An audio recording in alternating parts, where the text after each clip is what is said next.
안녕하세요. 사랑하는 초등 2부 친구들, 한 주간 잘 보냈어요? 무더운 여름날이 끝나고 가을이 올 줄 알았는데 이렇게 비가 오는 장마철이 뒤늦게 찾아왔네요. 비가 오지만 기분은 아주 좋게, 아주 씩씩하게 잘 지내기를 바래요. 거룩하고 복된 주일이에요. 하나님 말씀 다시 듣도록 할게요. 말씀은 사도행전 2장 1절로 4절 말씀이에요. 목사님 읽어볼게요. 사도행전 2장 1절로 4절. 오순절 날이 이미 이름에 그들이 다 같이 한 곳에 모였더니 호련히 하늘로부터 급하고 강한 바람이 같은 소리가 있어 그들이 앉은 온 집에 가득하며 마치 불의 혀처럼 갈라지는 것들이 그들에게 보여 각 사람 위에 하나씩 임하여 있더니 그들이 다 성령의 충만함을 받고 성령이 말하게 하심을 따라 다른 언어들로 말하기 시작하니라. 사랑하는 초등 2부 친구들, 말씀의 제목을 함께 따라하도록 하겠습니다. 성령 오심에 우리가 기뻐하니라. 성령님이 오심에 기뻐하니라. 오늘 말씀의 제목이에요. 이 제목대로 하나님의 말씀을 따라가도록 하겠습니다. 우리가 지난주까지 하나님의 말씀을 들으면서 예수님이 이 땅에 오셔서 무엇을 하셨는지, 그리고 그 일을 통하여 우리가 어떻게 되었는지에 대해서 배웠어요. 잠깐 이야기를 하면 예수님은 이 땅에 우리를 구원하러 오셨어요. 우리가 지은 죄를 용서하시기 위해서 우리의 죄의 모든 걸 다 지고 십자가에서 죽으시고 또 부활하셨어요. 그 이야기를 하기 위해서, 잠깐 설명을 하기 위해서 지난주에 있었던 얘기 한 가지를 하도록 할게요. 지난주에 목사님은 한 장례식에 갔어요. 99세가 된 할머니가 돌아가신 거예요. 딱 1년만 더 살면 자그마치 100년을 사는, 100살이 되는 그런 할머니였어요. 딱 99세가 되어서 돌아가시게 됐는데, 실은 한 달 전쯤 목사님이 그 집에 갔었어요.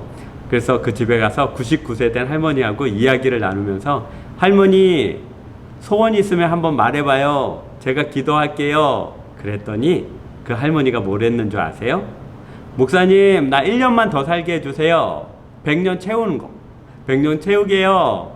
우리 딸이 해주는 음식이 너무 맛있어요. 그러는 거예요. 신기하지 않아요? 99년을 살았는데도 100살을 채우고 싶어 하시는 거예요. 여하튼 그 할머니에게 알았어요, 제가 기도할게요 하면서 그 할머니한테 한 가지 이야기를 들려드렸어요. 어떤 이야기를 들려드렸냐면, 들어보세요. 할머니, 이제 언젠지는 모르지만 저도 죽고 할머니도 죽어요. 죽으면 다 끝나고 다 없어지고 그런 게 아니에요. 이 세상이 있듯이 저 세상도 있어요. 지금 이 땅에서 우리가 살아가지만 저 세상은 천국과 지옥이에요. 그런데 사람이 죽어서 가면 자기 몸이 무거워서 밑으로 깔아앉으면 그곳은 지옥이에요. 그러나 몸이 가벼워서 하늘로 올라가면 그곳은 천국이에요. 어떤 사람이 몸이 무겁고 어떤 사람이 몸이 가벼울까요? 할머니는 목사님을 쳐다보면서 뭘까 하고 보시는 거예요. 어떤 사람이 몸이 무겁냐면요, 평생 자기가 지은 죄가 자기 몸에 덕지덕지 커다란 짐이 되어져서 붙어 있으면 그 몸이 무거워요. 죄의 짐은 너무나도 무겁기 때문에 죄의 짐을 내 몸에 덕지덕지 붙이고 있으면 몸이 무거워서 죽은 다음에는 땅으로, 더 깊은 곳으로, 즉 지옥으로 내려갈 수밖에 없어요.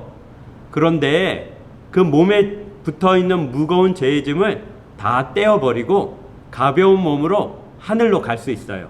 천국으로 갈 수 있어요. 그랬더니 그 할머니가, 아니 어떻게 그렇게 할 수 있냐고 보는 거예요. 딱 한 가지 방법이 있는데, 내 몸에 있는 죄의 짐을 다 떼어가서 그 죄의 짐을 가져가 버리는 분이 계시는데, 그분이 바로 예수님이에요. 다른 사람은 못해요. 왜냐하면 모든 사람이 다 자기 몸에 무거운 죄의 짐을 지고 있기 때문에 다른 사람은 못하지만, 아무런 죄가 없으신 예수님은 내 몸에 있는 죄를 다 떼어가서 우리를 살리실 수가 있어요. 그러니 할머니, 나랑 같이 기도해 볼까요? 예수님, 제 몸에 덕지 붙어 있는 그 무거운 짐들, 살아오면서 지은 수많은 죄들을 다 떼어내 가주세요. 제가 가벼운 몸으로 천국에 올라가게요. 그랬더니 그 할머니가 알았어요 하고 기도했어요. 그리고 나서 그분이 돌아가시기 직전에 목사님 전화해가지고 통화했거든요. 아이고 안녕하세요. 그때 뵀었죠? 그때 기도했던 거 기억나요? 그랬더니 다 기억난대요. 그래서 그 할머니는 자기 몸에 붙어있는 평생 지은 무거운 죄의 짐들을 다 떼어서 예수님에게 주고 천국으로 간다고 하고 그렇게 돌아가셨어요. 장례식에 참여해서 이 마음에 안 됐다 갑자기 이렇게 가셔서, 하지만 마음속에 또 천국에 갔으니, 하나님 앞에 갔으니 참 감사하고 참 좋구나, 그렇게 장례식을 치렀어요. 그렇게 예수님은 이 땅에 오셔서 우리를 위해서 우리 몸에 붙어있는 모든 무거운 죄의 짐을 다 떼어서 십자가에서 죽으신 분이에요. 우리 대신요. 그리고 부활하심으로 말미암아 우리의 산 소망, 우리가 나중에 예수님을 만나고 우리가 나중에 천국에 들어갈 수 있다는 소망을 우리에게 주신 거예요. 그런데 예수님이 그 소망을 주시면서 우리에게 부탁한 말씀이 있어요. 그게 뭐냐면 바로 오늘 읽은 본문에 이거예요. 뭐라고 돼 있냐면 1절에 오순절 날이 이미 이르매 그들이 다 같이 한 곳에 모였더니, 사람들, 예수님의 제자들이 한 곳에 모여 있었대요. 왜 모여 있었냐면 예수님이 약속한 성령 하나님께서 이 땅에 오시는 걸 기다렸던 거예요. 예수님은 우리에게 이렇게 말씀하셨거든요. 예수님은 천국에 가서 우리가 영원히 살 집을, 도시를, 많은 것들을 만들러 가신다고 했어요. 예수님의 직업이 뭐였죠? 목수였잖아요. 그래서 예수님은 천국에 가셔서 우리가 죽은 다음에 사는 집도, 그리고 모든 도시도 만들고 계세요. 그렇지만 대신 이 땅에 하나님을 섬길 수 있는 지혜와 명철과 은혜와 능력을 주시기 위해서 대신 보내주시는 분이 계셔요. 그분이 바로 성령 하나님이세요. 예수님 대신 오시는 거예요. 또 다른 나를 도와주시는 분. 그래서 도와주신다라는 뜻을 가진 보혜사, 나를 도와주는 분 해서 오신 분이 바로 성령 하나님이에요. 그런데 성령 하나님은 우리에게 오셔서 하나님이 누구신지, 내가 하나님을 어떻게 섬겨야 되는지 가르쳐 주시는데 그냥 오시지 않으세요. 두 가지 조건이 꼭 필요해요. 첫 번째, 예수님은 그 사랑하는 자에게 성령 하나님을 보내주세요. 성령 하나님, 저기 안산 빛나교회 초등 2부에 누구에게 가주세요. 그 친구에게 가서 하나님이 누구신지, 또 어떻게 섬겨야 되는지, 어떻게 살아야 되는지를 지혜와 명철과 은혜와 능력으로 도와주세요. 이렇게 보내는 거, 이게 꼭 필요하고요. 두 번째, 그것을 원하는 사람에게 성령 하나님이 찾아와요. 매우 중요하죠.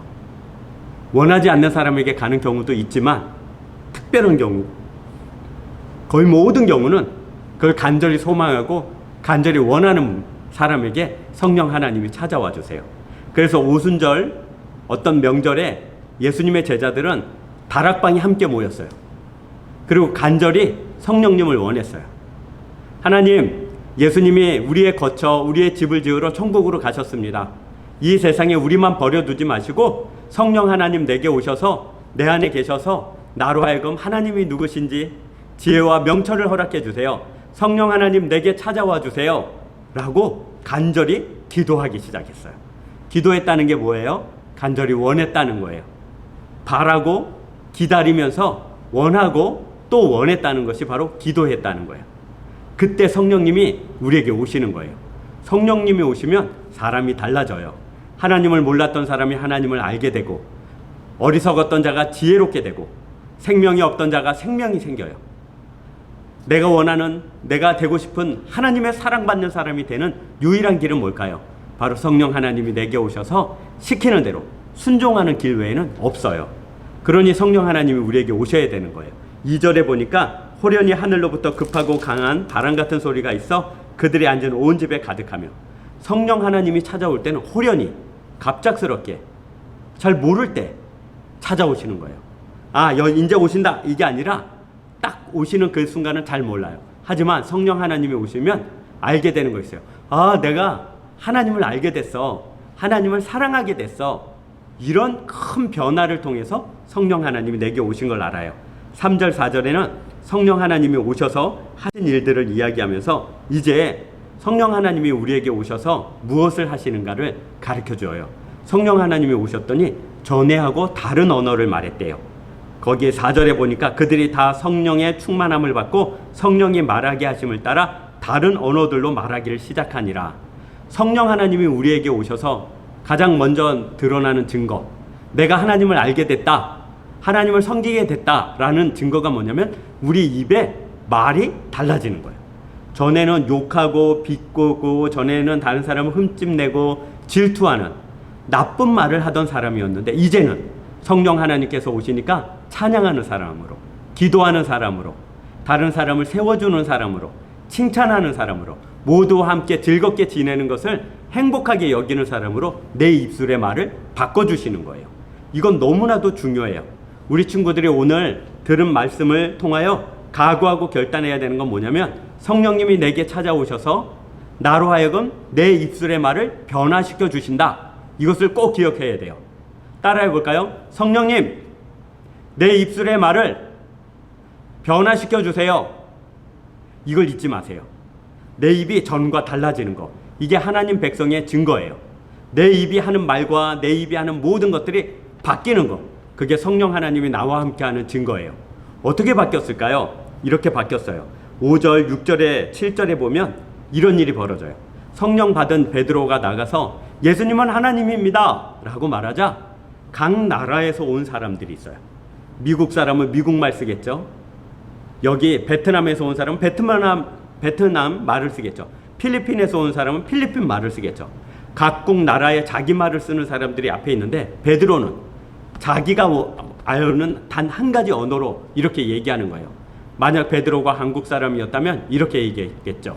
한국말로 예수님이 하나님입니다. 예수를 믿고 구원받으세요. 죄를 용서받으세요. 천국 백성이 되세요. 한국말로 얘기를 했는데 그 앞에 와 있는 모든 사람들이 다 그 말을 알아듣는 거예요. 왜요? 성령 하나님께서 그렇게 역사하신 거예요. 성령 하나님께서 그렇게 바꿔주신 거예요. 자기가 알아듣도록요. 친구들은 그런 적 없어요? 다른 친구하고 말하다가 오해를 산 적 없어요?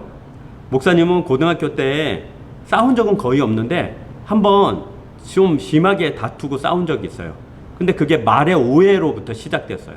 그 친구가 점심 때 점심을 안 먹고 앉아 있어서 목사님이 그냥 무심코 이런 얘기를 했어요. 너 밥 왜 안 먹어? 나 지금 배가 아파서. 그럴 때 그냥 무심코 왜 배 아프면 화장실 가서 똥 싸지? 왜 여기 앉아서 아프다고 그러고 있냐? 아무 말도 아니었어요.